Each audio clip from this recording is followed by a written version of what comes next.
Begin the current Daf, Mesech Kesuvos Daf Ayin Hey, begin 10 lines down at the top of the Amud, but the Gemara continues the discussion from the previous Daf, how to be able to resolve the contradiction. We have another interpretation as we're going to explain from the halacha of the previous Daf.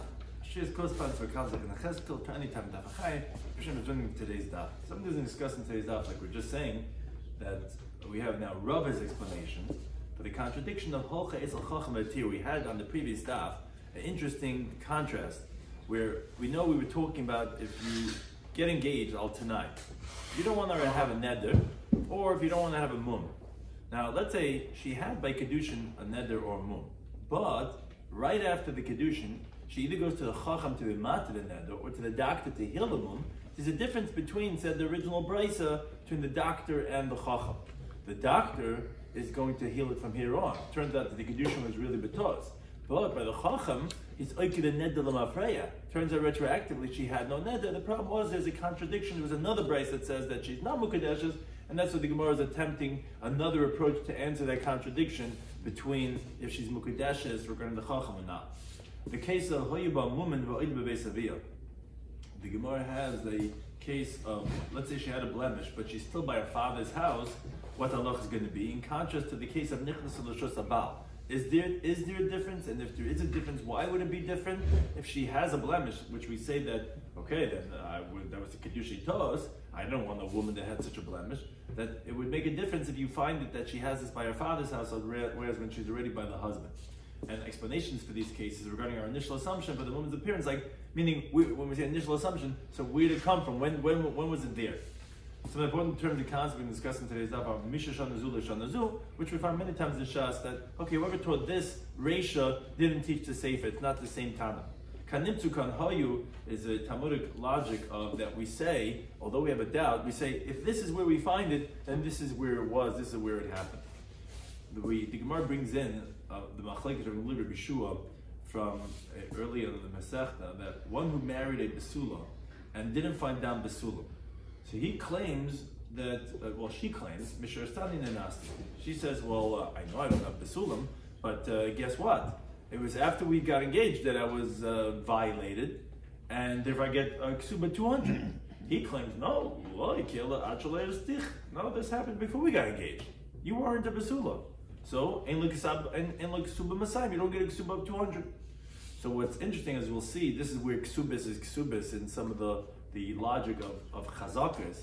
So her claim has an advantage of cheskes haguf, because her body, we presume, is in the state that it was when she was born. So therefore, just like we say by Mishra Stam Nanasti that, okay, I was a besula when we got engaged. So that would apply to the case of Mumin as well, to say that, well, she didn't have the mum by her father's household. Whereas his claim has an advantage of cheskes moment. Because he's like, you want to collect from me 200 zuz for your ksuba? Well, I say that you were already not a besula before we got engaged. And she has a disadvantage of trying to collect. You have the obligation to prove it. So that's machlekes in Lila and Yeshua. And Lila says she's entitled to a full ksuba, because her advantage of cheskes hakuf overrides his advantage of muksik on his money. The Yeshua says that no, she's not entitled to a full ksuba. His advantage of Mosik overrides her advantage of cheskes hakuf. That's the machlekes we had on the previous daf in the beginning of Masechta, and that's what the Gemara is going to compare it to our discussion over here regarding Mumin. So we begin Daf Ayin Hey, 10 lines down at the top of the Amud. In the previous daf, as we mentioned, we had a stira in two brises. One brise says if you go to the Chacham, the Hitir and the permitted Mukadesh is going to be engaged, and another brise says no, you go to the Chacham, the permitted, you're not going to be engaged. So the previous step we had an answer that it depends on the machlekes regarding of Reb Meir and Reb Yesi regarding if Adam Reitzer should dispass Ishta Bevezin. Yeah, you're right. The Chacham is going to be oikin the nedel mafreya. Turns out when we got engaged, you really didn't have it. But if we're engaged, how are you going to make it that you didn't have the neder then? Only if you're going to go to the Chacham and he's mimat the neder. So if you hold that person's okay with his wife, it doesn't bother him.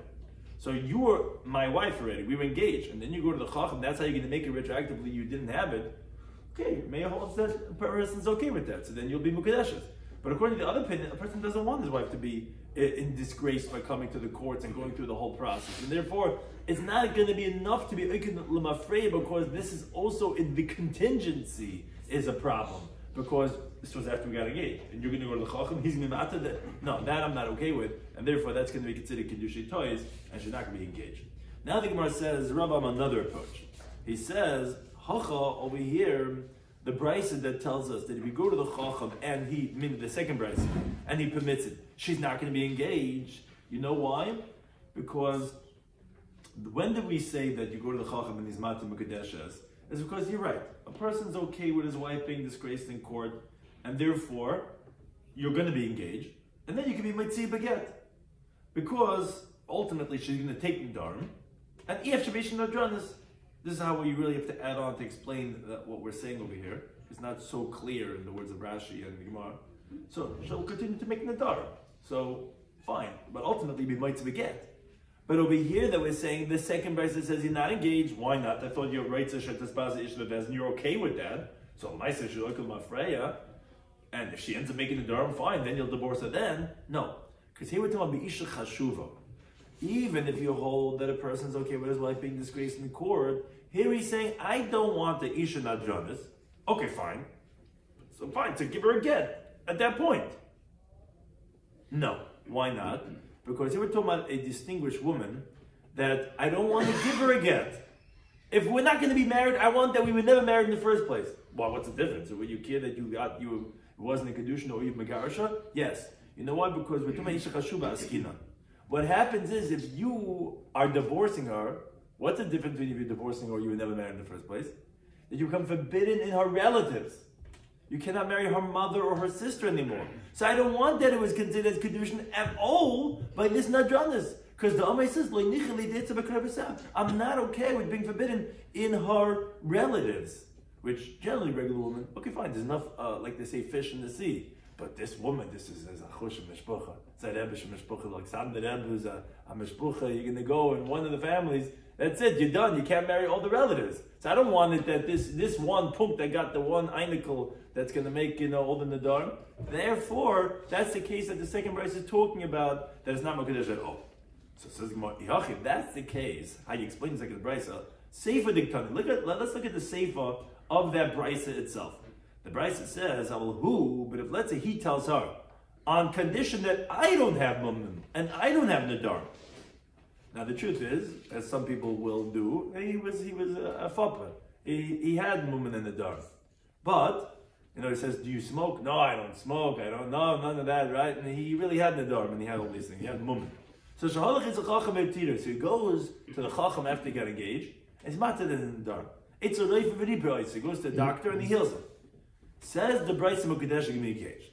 Asks the Gemara, listening ain't Mukadeshes. It should say no, he's not engaged. You know why? Because the Brisa should say, Hacha ba'adam chashav. Just like you told me that the woman, she's a Isha Chashuva. And that's why he told me he's not Mukadeshes. So the same Brisa should say when he says on himself that he doesn't have the Dharma woman, he's a Adam Chashav, where the Amrashi should be able to say the same thing. I don't want to be forbidden in his relatives. What's the double standard? Why over here by her are you saying that she's not going to be engaged because it doesn't want to be forbidden in her relatives? So the same thing should be, she has a right to say, when it turns out that he's a guy who makes Nadarm, and you could say, fine, they'll force him to divorce her at some point. Yeah, but then she's forbidden his relatives. You should say the Chashuva part in both ways, because that's the case that you talk about. So the well-known Talmudic concept regarding marriage, the difference between the genders, says the Gemara, no. Even if we're talking about he's the Ish Chashuv, you're not going to say the word about she's going to say, I don't want to be forbidden as relatives. Because Ihi, the woman, she's okay with any man she can get. Kedush Lakish.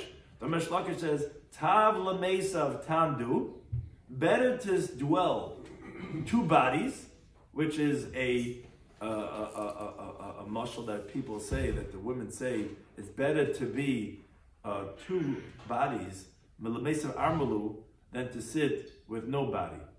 Meaning to be alone. And therefore the woman just wants companionship. And therefore, even if he might be problematic, she's not going to have the same claims that he will make. Him, he's like, no, why do I want to be forbidden not to our relatives? She's like, I don't care, get me a man and I'll be okay. Which the Gemara continues with many different teachings related to this idea. Abaya Amar, it's also a mashal from the common man that he says, Yeshum Shemana Gavra, someone that her husband is small like an ant. So whether that means physically or whether it means, in status and stature, but Kursei Becharosa Ramila. She puts her chair between the upper women who are the high life or whatever you call them. It's in other words, she's like, I have a husband just like you. So she puts her chair between them. Also, she's just as proud. Our Papa says, "Denafsa gavra," if her husband combs wool, which is a repulsive profession. Tikre b'seifei bava. She's not embarrassed to call him by the threshold of the house, b'seisev, and to sit over there with him in front of everyone. So they're there on the lawn. She's so proud of herself with her husband. Whatever the profession that he has, that's a lowly profession. Again, as long as she has a husband. Rav Ashama, he says, the kol segavra, if the husband is from a family with a lot of flaws and ill repute, loiboya talfachi.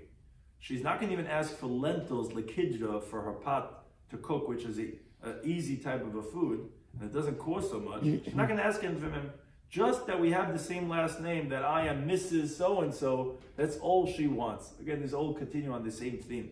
Now, Tana, but the Brisa does say something that's a little bit of a disclaimer. V'kulon, and all these women that their husbands are lowly people, and they're showing them all this love, it's only that mezanos, that they're actually having extramarital relationships when they're married to these men, and when they're pregnant, they are betoilos, they suspended that the fetus is babalein in their husbands, so they prefer to have these mediocre husbands who they could just use as a prop to be mezana when they have them. But again, that's in the community, they're more accepted and they feel more part of everything by being married, but it's not as ideal as it would seem. So again, that's the difference between him and her, and even if he's ish chashav, she won't have that claim because she just wants to get married. Now the Mishnah had said that komumin shapaisun b'chulu. We said that any blemishes that the kahanim have, so too the same thing would apply to women. That's reason for that it should not be considered as a marriage if the woman has these blemishes. So Tana, we learned the Brisa that although there are these blemishes by kahanim, hisifu alein, they added on blemishes by women that you don't even have by kahanim, that is more severe. I mean, a woman's physiology, her anatomy is held to a higher standard than that of kahanim. That is zeya, she constantly sweats. B'shuma, if she has a mole, like a birthmark.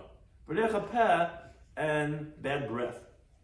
Says the Gemara, is that really so? That you tell me the kahanim would not be invalidated with these blemishes?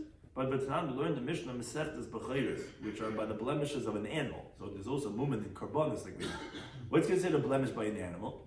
Hazakin, if it's too old. B'chayla, if it's ill. B'mazuim, and if it's filthy, if it's foul. Now, B'tanan, we learned afterwards in that Mishnah that says, Mumin Elu, these blemishes, Bein Kavu and Bein Oivin, whether they're permanent blemishes, whether they're temporary blemishes, they're Psulim Ba'adam. They're going to be of invalidation by the person, by a kohen. Now, the assumption of the Gemara is that sweat and bad breath by a person is included in mizuim. That's a filthy person. So therefore, you're telling me that you're adding on by women that you don't have by men, which is sweat and bad breath. What do you mean? But you told me that by the kahanim, they have mizuim, and that's filthy. So they have the same thing. So why are you saying those things are by women and not by kahanim? So Rabbi Yisrael Chanina, he says, like Kasha, says it's not difficult. He says, because Khan, the Brisa that says it's only by women is Bezeya Iveris. We're talking about a sweat that's, temporary. People sweat and before you know it, it's not there anymore. But Khan, the Mishnah Mechayris that says the same thing applies to Kahanim is Bezeya She'en Iveris. Is a sweat that doesn't pass. The person's always fashvitz, always sweaty. and therefore that's what will be bakanim, but not the one that's oiveres. That's one approach. Rabbi Shloimy says a different approach. He says, Zeya mezum koramis. He says you're posing contradiction of filth with sweat. That's not a contradiction, because mezum is the person's body is putrid smell. That by kahanim is also possible. But hasam over there, when we're talking about the person sweating, gabe kahanim, no, it's not going to be a psul by kahanim. Like we said, that's how you see fa'aleim that we're adding on to women over that of kahanim. Why not? Why isn't that a problem with kahanim? Because efshala avri b'kiyua dechamra. You can remove it with vinegary wine until he finishes his avodah. Regarding bad breath, the current day Listerine strips, right? You could put in a peppercorn in his mouth, and then his breath is not going to be so bad. He'll do the avodah. So for his halacha of woman for the avodah, there's ways of temporarily getting rid of that problem, that it won't be a problem. But by a woman where a husband is always speaking with her, it's not possible at all times. If she's got bad breath, that's something that's going to be off-putting for the husband. And same thing for the sweat. And therefore, that's why it's more of a chumrah by a woman than by a man. But then the third case the Gemara asked, Hi Shuma, this that you said, the mole. Hey Chadamya, what's the case talking about that it's only by a woman, not by the Khan? Ide is basar, if there's hair in that birthmark, it's a problem also by Khan. Idle is basar, if there's no hair in that mole, well, if it's a large mole, it's a problem by Khan also. And here, and if it's a small mole, well then it shouldn't be a problem by a woman either. The time we learned in the Brisa regarding the psulim of a kohen. So the Brisa says shuma shish basar. There's a kohen that has a birthmark, has a mole that has hair in it. It's a blemish. Ein basar, there's no hair. Well, gedolim, if it's large, and one of the big, huge birthmarks, here's a mum. So that's going to be a blemish. Ketan, if it's all ein mum, it's not a blemish. Basic gedolim, what's considered large that it's going to be a problem? It says isser talki, only until, meaning in small, how small it could be, up until a Italian isser. Smaller than that would be already small. One thing is, a woman seemingly would be the same thing also. So what's this case of the mole? They tell me specifically by a woman, not by a kohen. So Rabbi Yisrael Chadina says it's talking about by medes al-padachta. We're talking about when the mole is on her forehead. So there's no hair and it's small. So for the kahana it wouldn't be a problem. But a woman, again, for her beauty, the husband is constantly looking at her. If the mole is on the forehead, that would be considered a blemish. That would be reason for the husband to not be married to this woman. So the Gemara says, if it's padachta, if it's on the forehead, the ruv and the fayasu, well, that means he saw it and he was okay with it. So why are you saying that would be reason for her not to get a ksuba? My puppy says, by mendes latachas kibush haresh, we're talking about where it's there beneath the head covering that she wears. Sometimes you can see it, sometimes you can't see it. So it's not necessarily that he saw it and was okay with it. She might have worn her head a little bit on that tilt to cover, to be her best, show her best side. And then suddenly they're married, and he's like, "Wait a second, what is that? I never saw that." It's like, "Oh, that's my mole I have." So that's something that we're saying that he would not have seen, but it would be a psul by the woman, not by the kohen. Continue on what's considered a mum by a woman. There's some interesting discussions. Amar Rav Chisda says, "Hom Milsa, this teaching we got from Rabbi Shloimy. I heard it from a great person. No matter who is it, Rabbi Shila. Nashcha kelef. If let's say a dog bit a woman, but nasim ukimitz alekes, and then you have what's there remains a remnant from the bite of the dog, which is a scar, a scab. Hariz a mum, that's considered blemish." He says, "Kol ova be'isha." If a woman has a deep voice, so hariz a mum has a blemish. Why? Shlomo says a pasuk in Shira Shirim. Ki koilech, we know Hashem is, so to speak, in the mashal the man, and the klaisel is the woman. Ki koilech arid, because your voice is sweet, umarech nava, and your appearance is beautiful. So again, the woman has a sweet voice, and that's considered. But if she has a deep voice, that's a mum by the woman. Tanya Reb Nosson B'Dor taught a brisa. Bein dadei isha, between the breasts of a woman, is tefach, is a handbreadth. Now, he thought that what he was teaching the brisa was that tefach, this that you're saying a tefach, is l'mal yusuf, is actually something that's good. Meaning he thought he was saying that what's considered beautiful for a woman is that the breasts should be separated from each other by a handbreadth. So only Rav Ashi says, no, it's not true. This brisa was taught by the blemishes of a woman, where we were saying that if she sweats and she has a mole and she has bad breath and other blemishes, another one of the blemishes was if there's such a gap between the breast and that of a hand breath, that would be considered as a mole. Says the Gemara, and Bakama, and how much is considered appropriate? What is beautiful for a woman, the gap between her breasts? So Abai says, Sholosh Etzba'is, 3 finger breadths. That's how much of a space is considered appropriate. But a tefach is actually very large, and that actually would be a blemish.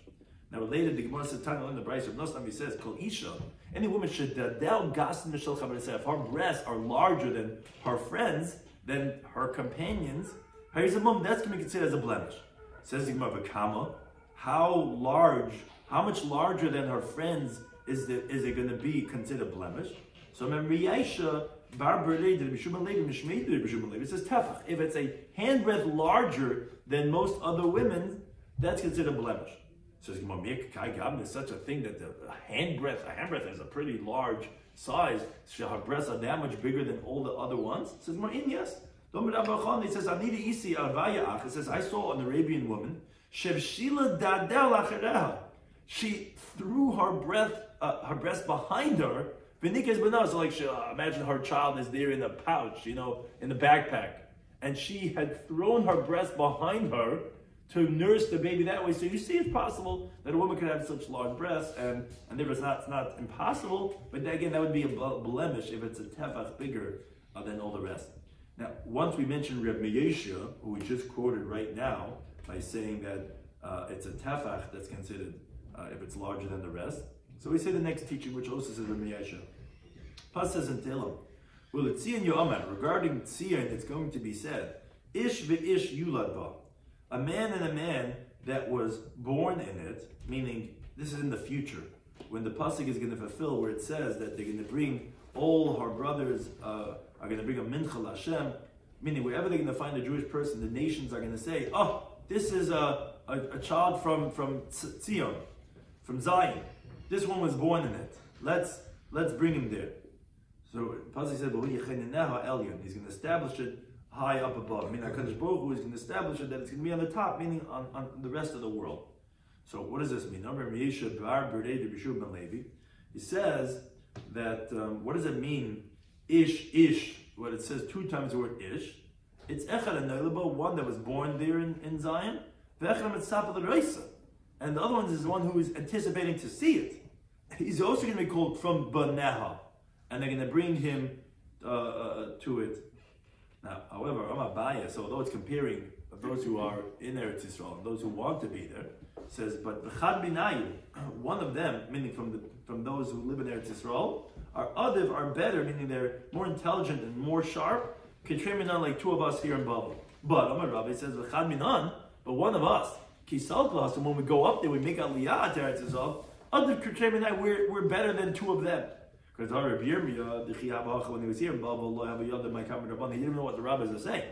When he went up to Eretz Yisrael, he calls us the foolish Babylonians. So you see that although they're better, but when we end up going there, we end up becoming much sharper. Now we continue with the halacha, the next Mishnah, continue with this theme that we're talking about, the darim that a woman has, or movement that a woman has, what's cause for not getting the ksuba. Says the Mishnah, let's say she had blemishes, but she's still in her father's household. Remember, in Talmudic times, they used to get engaged, and a yom and a mitzvah shpeita, a year, and by the Besul Nisas Limanavi, so then 12 months later they would get married. So here she is, she's engaged, she's by her father's household, and we see that she has a blemish. Oh, you have a big scab over there, what is that? Yeah, the dog bit me, right? So that's considered mum. So the father has to bring proof, meaning if he wants to collect the ksuba from the Edison, because this man is refusing to marry her, so he has to divorce her if they were engaged, which they were, so he wants to get a ksuba. The father has to bring a raya to bring proof that these blemishes only came after they were engaged. After what's called the nistachva sedeu. His field, so to speak, got flooded. It's your fault. She was bitten by a dog a few weeks after you guys got engaged. Now, nichnas l'rishos habal, but let's say she already went into the husband's domain, she got married, and now the husband's saying, I don't want to give you ksuba. You have blemishes. What's this big mole over here with here and whatever? So in that case, habal tzarich levi raya. The husband has to be proof, meaning he has to be witnesses, which we're going to explain this all in the Gemara. That no, these blemishes were before they got engaged. And this is where the mistaken acquisition, that's divrei meir. But they say, when do we say this that the husband can claim regarding the blemishes that I didn't know about this, and therefore I don't want to give no ksuba, that we were never engaged, it was mekach tois. That's only by hidden blemishes. But there's a getintam and beis of a moment shabukaloy. But when it's out in the open a blemish, in the religion he cannot claim that that it's a mekach tois because he obviously knew about it and he was okay with it. Now, if there's a bathhouse in that city, then he can't even claim about hidden blemishes. Because he gets his relatives to check her out in the bathhouse. They go in the place where people are not fully dressed, and he would find out exactly what's going on. So even Mumin Shabbaseser, he cannot make a claim. Okay, now we get a little bit into the nitty-gritty. Says the Gemara, Taima demaisya avraya. You're telling me when she's still in her father's household. She's engaged, but she still lives by her father.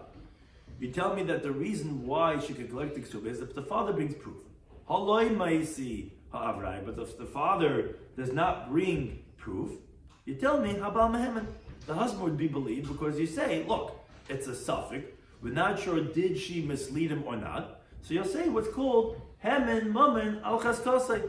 The husband gets to hold on to his money until the father brings proof that she had it after they got engaged. So, Mani, who's the time of the Mishnah? Seemingly, Rabbi Shuhi, it's going to be like Rabbi Yeshua. Because Dama, he says in the first parak, if let's say the husband gets married, and then morning after he wakes up, he says, hello, I didn't find no basulim. So she says, you're right, I wasn't a basula, I wasn't a virgin. But Mishra standing nasty. That was when we were engaged. I was raped. And he says, no, you're fooling me. You were not a basula. You did something way before we got engaged. So what's the halacha? Shua says, we don't live based on her words, as if she should be believed. No, we say hemen mamen al chaskaseh. When we don't go after her, what's called cheskes aguf, her physical chazaka, to say, okay, look, we're not sure what her status was when they were engaged. So let her body remain with the chazaka as when she was born. She was born a basula. No, we don't say that. Oh, here also then, we're not going to say hemen ha gufa chaskasa, that we remain her guf with its chazaka. She was born without blemishes, even though it's not clear exactly what type of blemish. But in general, regarding blemishes, we presume that she didn't have it and she came at some other point. So obviously our Mishnah is like Mishnah that we don't say cheskes haguf, because if we did say, why would the father have to bring a raya? Why did they say hemen haguf al cheskes? No, we don't say that. We say hemen mamar cheskes. Okay, but ema seifa. Look at the seifa. The seifa says nechnas alusha sabal. But once she entered the husband's domain, they got married, and he takes her into his house. Habal tzorich levi raya. If we find a blemish now, and he's like, oh, you make a chtois. I want to give her no ksuba. No, the husband has to bring a raya. Time in the ma'aseh about raya. The reason is because the husband brings a raya. If the husband does not bring proof, amen, and the father is believed. Wait a second. That sounds like Gamliel Dama, that he says over there in the first parak that she is nemen, that she's believed because her cheskes haguf is better. So we seem to have a contradiction on the one hand between the cheskes haguf and the other hand the cheskes mammon. The reish and the seifa seem to be contradicting. So Amar Rabbi Elazar, he says, you're right, Tavra, it's a difficulty, the ratio to the Sefer. And Misha Shanazu, Shanazu. Whoever taught the ratio didn't teach the Sefer. Meaning, the ratio that we're explaining is like Rabbi Shua. You're right, the same thing would be, it's interesting the way we read the Mishnah, but that's how the Gemara is explaining it. That no, the same thing would be even if she went to the Rishus Habal. The husband is believed, not only if it's in the father's house, but even in the husband's house. And the Sefer that we explained is like Gamliel would be not only in the husband's rishus, but even Bevei Savia, the father's neman. Because we really don't have any reason to differentiate if it was Beves Avia or she already had chuppah already. Well, who cares? What's the difference? Which one's more important? Cheskes Agufa, Cheskes Mama. That's Machlekes Rabbi Shloimy Schwartzberg. And similarly, that had no relevance if she's in the father's house or in the husband's house. So therefore, Rabbi Elazar is saying that this Machlekes Rabbi Shloimy Schwartzberg is on all cases, and therefore whoever taught the ratio is not teaching the Sefer. That's one approach. Now, Amar Rav, he just clarifies in general. He just says, don't say that Rabbi Shua, that we're talking about his opinion of loy azl basa chazaka begufa klal, that it doesn't go after the cheskes aguf at all, meaning even in a place when there's no cheskes mammon that's standing opposing it, we just don't go after cheskes aguf. No, it's not true. But when does it not go after cheskes aguf? After the presumed status of the body, the only way you have his chazaka of the monetary opposing our cheskes aguf, like over here, where she wants to, in the Mishnah, collect a ksuba from him. So that's what we're going to say. Okay, we're not going to, when loy mepil on the chem, we don't live based on her word. But when there is no a chazaka of money opposing the cheskes aguf, Rabbi Shua would go regarding the cheskes haguf. Where do we find such a concept? And the Gir says it's not. We learn the Mishnah Masechet Nagoyim. Mishnah says, unrelated halacha, in baheres koidim l'sar lava. What happens is by a nega, there's a few criteria you have to be considered as a nega. You have to have a baheres, which is what's called the fleck, called the stain, the discoloration on the body, and then you have white hair coming out of it. So if the stain on the body is before the white hair, then tamei. Then the person's going to be considered as have a nega, because the pasuk in Yikri Gimel says sar loven bid baheres. The white hair in the baheres. That means the baheres has to be there, and the white hair is in that. Let's say im sar loven kodim baheres. Let's say the white hair came first, and then the discoloration of the body came. But that's Torah. That's not going to be qualified as a nega. What happens if it's suffix? What happens if you don't know? So the Tanakama says tamei. The person can be considered as tamei. Rabbi Shua, again, this is Rabbi Shua, and we want to prove that he holds that you'll say a cheskes aguf. You only don't say it when you have a cheskes hamam opposing it. He says keha, which means like weak. What does that mean? So like Rabbi is going to explain my keha. Amar Rabbi says keha, meaning it's like when the nega weakens from its original strong, deep appearance, which in halacha, that is tahar. In general, when you have a nega and it's starting to get lighter, that shows that it's purifying, that's going to make it tahar. So what do you see from Rabbi Shua? That obviously, we're going to say that the person's body remains with his chazaka that he's tar, and we're not going to make him tamei meisafik. Why? Because of a cheskes haguf that the person has, that they did not have a nega. So you see, Rabbi Shua does agree to the halacha of cheskes haguf. He just doesn't hold of it when it's being opposed by a cheskes hamaman of the husband. Okay, that was just a clarification. But now, Rava Amar, he gives another approach. He goes back to this contradiction that we have with the Reisha and the Seifa. And he says, not like Rabbi Elazar. Not like the Reisha is Rabbi Gamliel and the Reisha is Rabbi Shua and the Seifa is Rabbi Gamliel. No, rather, he wants to say that the whole bride is like Rabbi Gamliel. Why? Because in the first parak we said the halacha is like Rabbi Gamliel. That we do go with our cheskes haguf. So he explains like this. He says, Reisha, that the reason why the husband is believed is because kan nimtzu v'kan hayu, meaning you found her mum when she is still by her father's household. So therefore that's a flaw in the chazaka of the father, where you could say that it was here before she got engaged. And so in the first paragraph, when we said the machlekes of Melina and Yeshua, we explained that their machlekes was specifically when she was already nichnas l'reshus habal. That's where Gamliel says, oh, the father's chazaka is not weakened because you're finding it by when she's already in the husband's domain. But here in our Mishnah in the Reisha, where you find it when she's still in the father's property, so we say, okay, if this is where we're finding it, that means this is where it was. In contrast, Seifa Nami kan nimtzu kan hoyu. So when she's already by the husband's domain, so then we say, no, if we're finding it here, that means this is where it happened. And therefore, his chazaka is Isra, is weakened. And therefore we say that no, it only happened after that you were already engaged because we're finding it over here. So therefore, it's based on the halachic principle, it's all leal. But the question depends on kanim to kanhayu. If we find it over here, we're going to say this is where it happened. Now, Abaya asked on Rava from the halacha of our Mishnah. Our Mishnah said that if she entered to the husband's domain, Mishnah said the husband has to bring proof. Like we're saying, if it's written in the husband's domain, he has to bring raya, but the dik is from these words. He has to bring proof that what? That these blemishes were there before they even got engaged. Which that makes sense, because at the time of Kedushin is when it makes a difference. So he has to bring witnesses that they had it before she was engaged, and then therefore that's why it was a mistaken acquisition. The problem is, sounds like he's only going to get out of it if he brings witnesses that it was there before he got engaged. But mishetis ares, let's say the husband brings a raya, brings proof that people saw the blemishes when she was engaged in her father's household over that year.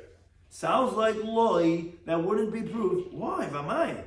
If you're telling me the halachic principle of kanimtzu kanhayu, lema, you should say kanimtzu b'kanhayu. Oh, we found her when she was in her father's household were blemishes. So we should say that's where it happened. Obviously, says Abaya, that no, the Reish and the Sefer are disagreeing. And even if you're coming to educate on this when she's still by her father's household, the Tana of the Sefer would hold that she is believed, which is the way Rebbe Luz explained it. It's going like Rebbe Leal, not like that everything is Rebbe Leal, and that the Reish is Rebbe Shua and the Sefer Rebbe Leal, because whoever holds that would hold she's believed in all situations, not only in the husband's domain, but even in the father's domain. To which Amalei, Rava answers no. Truth is, the Reisha is because of Kanim to Kanoim. Now, Mishnah's Arsa, the reason why it's not enough when she already came to the husband's domain for him to just bring a raya that she had it by when she was engaged, is Mishum the Ikalim, because you could say as follows. This is also a little bit complex regarding the calculation, but you have as follows. Chazaka, we have a presumption, Ein on the Mishnah's of a kais, a person will not drink from a cup, unless you checked it first. You're not just going to take a cup. Where people take up, you check, everyone looking, their fingers, is there a bug, is there some dust over it? No one drinks from a cup. And obviously there's a marshal drinking from a cup before he drinks from it. We're talking about regarding the woman. Now, if this guy drank from this cup, he got married already, he consummated a relation, he obviously saw whatever the blemishes were, and he was okay with it. So therefore, you cannot say,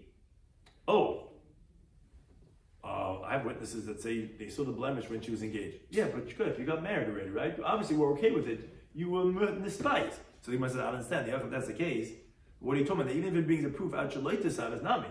What does it help then? Why are you telling me it brings a raya that was there before she got engaged? Okay, shkoyach. But you obviously saw it, so you obviously were okay with it. No. Ela Amrina, because we're going to say, Chazaka, there's a presumption, in not mafayis b'momen. A person is not okay with blemishes. And that's why, even if he drank from this cup, we're going to say, I can't deal with this. This is a foul cup. So therefore, if you could bring it right, it was there before you got engaged. So he won't have to give the ksuba. So you're back to the question. Why is it not effective to just show that it was there when they were engaged? Because then you say, and you say, yes, it was by them, not by me, and therefore must have been there before they even got engaged. So because you said, person not mafayis b'momen. So how can you say because chazak ain't choice because elam kain boydkai? So the Gemara says elo, or the Gemara on the side says not to have the girsa elo. Maybe that was Rashi's girsa too. But be that as it may, the Gemara says it's not difficult. I'll tell you why. Mishnahs are where he brings witnesses that they saw the blemishes by her when she was engaged in her father's household. The reason why that wouldn't be a sufficient raya is mishum de'ikad tarti chazaka, is because then there's two chazakas to strengthen her ability. What are the two chazakas? One is hemen hagufa chazkasa. One is, we presume her body was as it always was, and that this blemish was not there when they got engaged. Again, everything goes based on the time they got engaged. Now, if you're going to say, well, wait a second, we have a flaw in this chazaka because kaninsu, and therefore we should say kanayu. Yes, but there's another chazaka. A person is not going to drink from a cup unless he checked it out first. And therefore, even if it was over here, before Kedushin, he took her to the chuppah, that's the drinking in the cup. So for sure he checked it first and he was okay with it. So he saw and he was okay with it. Muhammad, what are you going to say? That chazaka ain't on mafais b'mumin? That a chazaka that a person is not okay with blemishes? Yeah, but how about that's the continuing on top of Ayvam B'al? That is chada. There's one chazaka that a person will not be appeased with mumin, even if we saw it. B'mokim tarti. That's being opposed by two other chazakas, which is the chazaka of harguf and the chazaka that a person does not drink from a cup until he checked it first, and that he must have been okay with it. Now, says Rashi, why is it 1 against 2? Why isn't it 2 against 2? Why don't you say hem and mammon al chazkaseh? So he only has not just the chazaka of that he wouldn't be appeased with a mumin, he has another chazaka of his money. Says Rashi, no, that we don't say that it should be like here also 2 against 2, because when you are opposing a cheskes agov, Gamliel holds chazak in the moment is not considered significant at all. We don't even look at it as a variable. So 2 against 1, we don't look at the 1 at all. So therefore, that's the understanding of that case.